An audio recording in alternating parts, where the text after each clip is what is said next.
Vous avez des personnes qui sont dans le déni. Échec après échec, mais jamais ils se posent les vraies questions.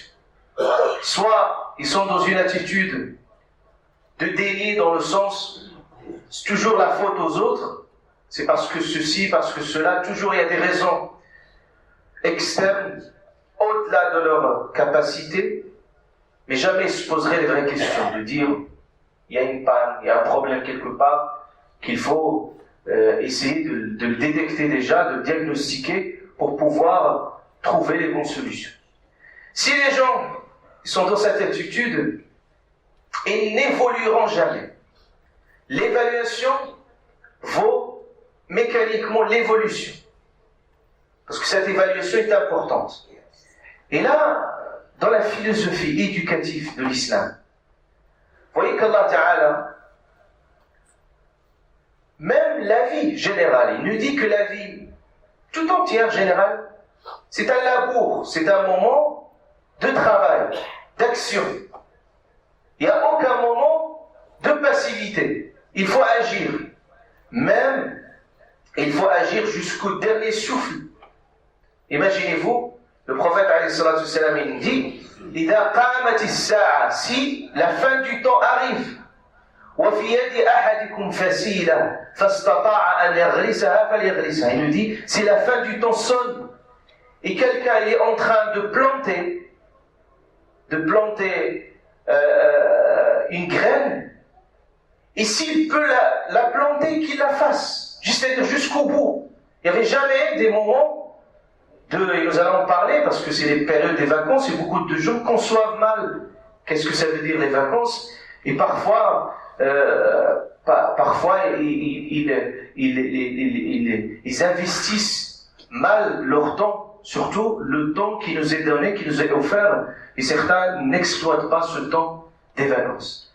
Donc ce moment de l'amour, du travail charnel, Allah Ta'ala nous dit, je vous donne un rendez-vous Yawm al-Qiyamah, le rendez-vous de bilan. Mais avant ce bilan, Allah Ta'ala nous interpelle dans le Coran al-Karim pour faire son bilan personnel, avant d'être s'évaluer, avant d'être évalué Yawm al-Qiyamah. C'est Omar ibn Khattab radiallahu anhu, il disait cette très belle parole, il dit Hasibu anfusakum, évaluez-vous qabla, avant le jour où vous serez évalué. C'est-à-dire, faites ce travail. L'évaluation à chaque moment, à chaque instant, il y a une évaluation quotidienne, l'évaluation d'une semaine, l'évaluation du mois, l'évaluation de l'année, où il faut vraiment faire et voir ce qui va et ce qui ne va pas. C'est important dans toute la vie, en général.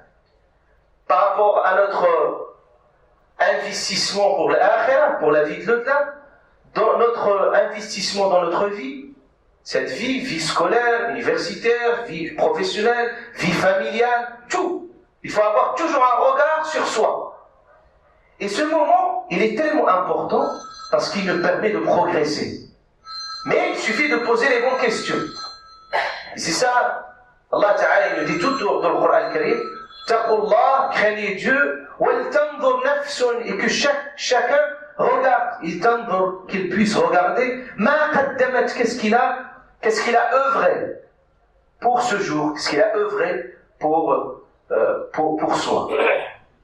Et ce travail, une fois fait,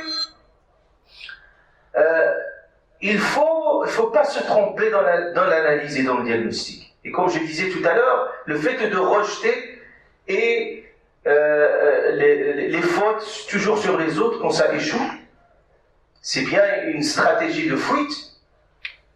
Et le Coran al-Karim même en parle quand il dit Allah subhanahu wa ta'ala, et même dans Ghazwat al-Uhud, Allah ta'ala, quand il est arrivé à Ghazwat al-Uhud, c'était un échec pour les compagnons. Allah ta'ala, dans Surat Al-Imran, il a parlé de cet échec. Et à la fin, il dit à Sahaba, awalamma asabatkum musiba. Et quand une telle épreuve qui a secoué, qui a bouleversé à Sahaba, vous voyez, Ghazwat al-Uhud, ce qui s'est passé. Il a bouleversé les consciences de Sahaba, il dit Allah subhanahu wa ta'ala, dans le Coran al-Karim, mais dites bien sur ce verset, Allah ta'ala dit, awalamma asabatkum musiba. Quand cette musiba, c'est-à-dire au sens, cette secousse et cette épreuve, grande épreuve, il vous a atteint, qad asabtum mithlayha. Vous avez commis le double. C'est-à-dire parfois ce qui nous arrive en termes d'échec, en termes de retour, Allah Ta'ala parfois il nous donne des messages de retour. Ces messages de retour, soit d'échec, soit de n'importe quel signe qu'Allah nous envoie, c'est pour nous faire apprendre dans la vie. Pour nous dire que c'est pas la bonne piste. Peut-être c'est pas la bonne façon de faire. Mais si nous sommes insensibles à ces signes, la personne, peu importe, ou il fait de ne rien voir, il va s'engouffrer encore dans l'échec absolu. Et ça va être une catastrophe. Parce qu'Allah Ta'ala vous envoie le premier signe, le deuxième signe. Au bout d'un moment, il faut bien lire les signes pour continuer. Sinon, ça va être une catastrophe. Et puis, dans le verset, Allah Ta'ala dit, vous avez commis le double. Qultum, vous dites. Certainement, pendant l'échec, tout le monde se pose cette question. Qultum anna hada. Vous dites, d'où vient cela? Parce que parfois, quand l'échec, on est complètement bouleversé, on ne sait pas d'où vient le problème. Et Allah Ta'ala ici, il nous donne le remède. Il dit, قُلْ هُوَ مِنْ عِنْدِ أَنفُسِكُمْ. Cela vient principalement de vous. C'est-à-dire, si on se pose la question, pas déjà, situer les raisons qui sont en moi, avant de voir les raisons qui sont à l'extérieur. C'est bien la difficulté. Parce qu'une fois que nous avons résolu ce problème-là, l'extérieur il agit. Il agit certes. Il peut, mais le facteur principal de l'échec, ça vient de nous-mêmes principalement.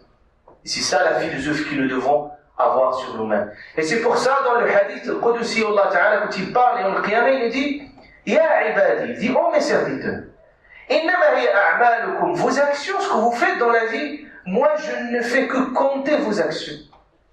Il y a une petite graine d'attente, vous faites de bien, Allah Ta'ala, il vous le donne Yawm al-Qiyamah. Il dit, Yawm al-Qiyamah, moi je ne fais que compter vos actions et les présenter devant vous dans ce tribunal divin Yawm al-Qiyamah. Et qu'est-ce qu'il dit? C'est ça la sagesse éducative. Il dit Allah Ta'ala, فَمَنْ وَجَدَ خَيْرًا, celui qui trouve un bien, qu'il remercie Allah Ta'ala.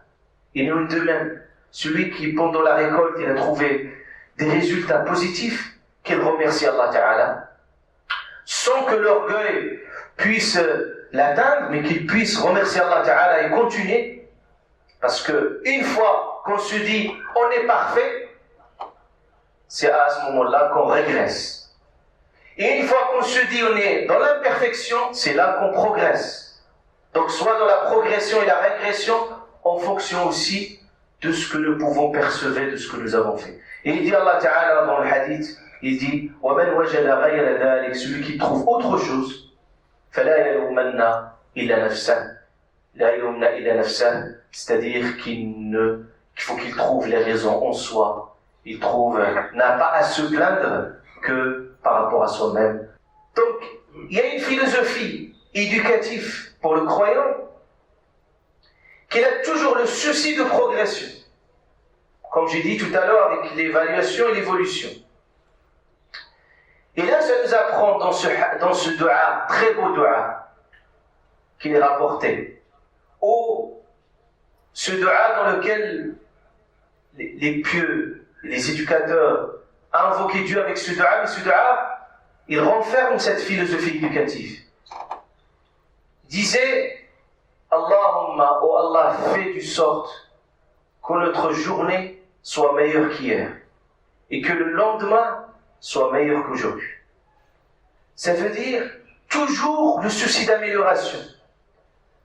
Et le Coran il nous alerte sur une chose, il nous dit Liman sha'a minkum, celui d'entre vous, celui qui veut qu'il progresse ou qu'il régresse. Ça veut dire il n'y a pas de pause. Si quelqu'un il dit moi je suis pause, c'est qu'il est là en train de régresser. Parce que soit on progresse, soit on régresse.